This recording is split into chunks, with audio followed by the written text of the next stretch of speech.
Hello, Ryan here, aka SuperMacBrothers, and today I just want to show you something a little different to the norm. Now I've noticed this game is coming around on YouTube a bit, and there's one person I subscribe to called Squirrel who has interviewed the co-founder of the company making this game. The game's called Identity, and it's a modern day open world MMORPG with complete freedom of choice and a big focus on player interaction. Now it's made by a company called Asylum Entertainment from Canada, and these guys, again, the co-founder John Van der Sweat is the creator of Altis Life from the Arma 3 mod, and it's on Kickstarter. Their goal is 150,000 Canadian dollars, and currently they're at $66,000. They did say that whether they reach it or not, they're still going to make the game. It will just speed up the development, and I've backed it. I'll go through the pledges and what you get for each pledge, just so you know at the end of the video. But I just want to talk about what it is, and I'm making the video basically because I'm so hyped for the game. It's such a cool looking game that I just want them to reach the target because I want it out as quick as possible, basically. But what it has to offer is there's going to be voice over IP, which we're seeing a lot in games now, and it's very important because it adds the realism to it, and you can see the characters' mouth move. Really useful. You can go to the movies or to casinos with your friends. There's going to be a third and a first person perspective. We've only seen the first perspective on the trailer, but you can switch between. And you can, again, like DayZ, you can have servers, private servers, where it is fixed to one. So if you don't want to play on a third person, you can then just stick to a first person. And there will be private servers, but there'll also be, your officially run Asylum servers as well. So like Altis Life, you can join the police force, and there's a clip, I'm not sure when it'll come up, but it's with a police car,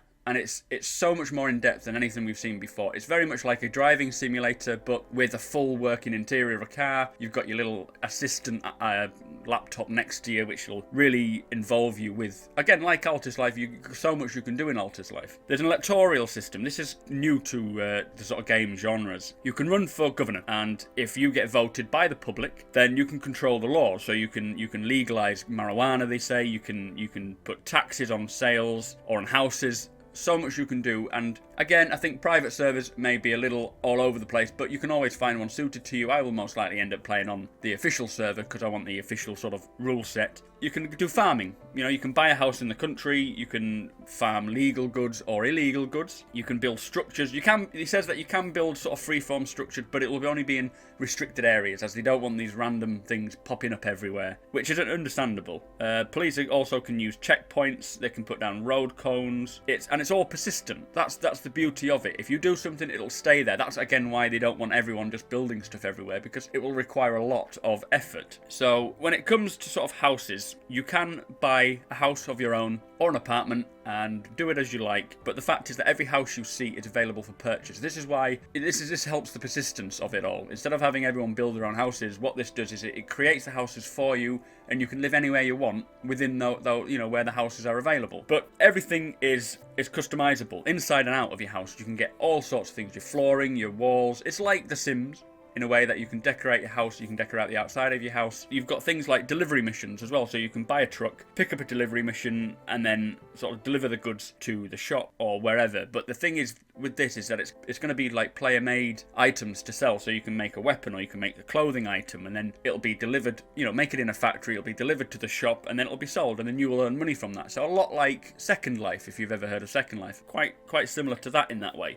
So yeah, you will have, if you own a truck, you can do this, or a small sort of van, all available for you. So there's lots of careers. He doesn't really specify exactly what careers, but as you can imagine, you can have illegal careers, and looking at the videos, it kind of gives quite a bit away. So you can be a hunter, so you can shoot game, take it away, and then sell it on. Now, for combat and things, he says there's things like boxing gloves. So you can have a proper boxing match with people. I expect it may be even an event to go to. Sort of with combat, you can interact in any way with someone, so that would be passive or aggressive. They've got mechanics, they say. We don't know what they are yet, but they're going to stop, or they're going to discourage random killings. So, as we say, we don't know what they are yet, but hopefully it'll work. But there's going to be events. They've got sort of game master staff coming in that run daily events. Same with Altis Life. They're really highly skilled people, these, who have made this Altis Life mod. And to say they're making their own game is brilliant. So when you die, which is a big factor, obviously, because I expect a lot of us will will die sometime in this game. You will drop the majority of what you're carrying, and so there will be this sense of loss, and I think that's one of the mechanics that they're going to use to stop people from just going off and shooting everyone, because weapons like AKs or your machine guns are difficult to make, they're difficult to manufacture, so they're going to be quite a rare item. They're not going to be everywhere. So if you go off shooting with a machine gun and then the police come and kill you, you will lose that. So there is this sort of loss of sense of loss. So death will have a meaning, which is a sort of mechanic to put people off, a bit like Star Citizen, you know, the death of a spaceman. So the size of the world is initially, you know, out of the box, it's going to be about the size of Altis on Arma 3, which is about 177 square kilometers. So pretty big, really. But obviously, over time, the more development they get going, they'll probably increase the size of the maps or have different maps, because, you know, we need a lot of area to run around in. So they've sort of said it's similar to GTA and Altis Life in the sense that it's, you know, you can do pretty much the same stuff, but whereas GTA, he says, is a bit more arcadey, Identity is more of a sim, you know, with realistic weapons, realistic vehicle handling and physics, and there's a persistence as well, but there will be a lot more. It's not, I mean, obviously GTA is very, very close to real life, but where you can run off and shoot and then, you know, kill a load of people with your mates and then go back home again and carry on with your main missions, it's going to be a bit different to that. So if you have, you know, cause and effect style. So if you are interested in this, and I definitely suggest getting it, I've backed it. I pledged $25 because this is the minimum to get you into the beta. So when the game comes out, it's the way to buy it. There'll be no subscription. You basically buy a passport stamp, and this is your access to that area. So I expect if he does release some more areas, then you will buy a passport stamp for that area, and then, you know, so on and so forth. And that'll be sort of like downloadable content. Now he says the game will cost about 10 to 15 Canadian dollars, which is nothing. It's, I mean, I'll get onto the pricing in a second, but he says there will be microtransactions, but they will only be cosmetic and convenience. They're not going to affect battle outcomes or, you know, give you an advantage to making money, which, I mean, we've heard this before in H1Z1 where they've said they're not going to have any extra weapons or anything like that, and then they went back on the words.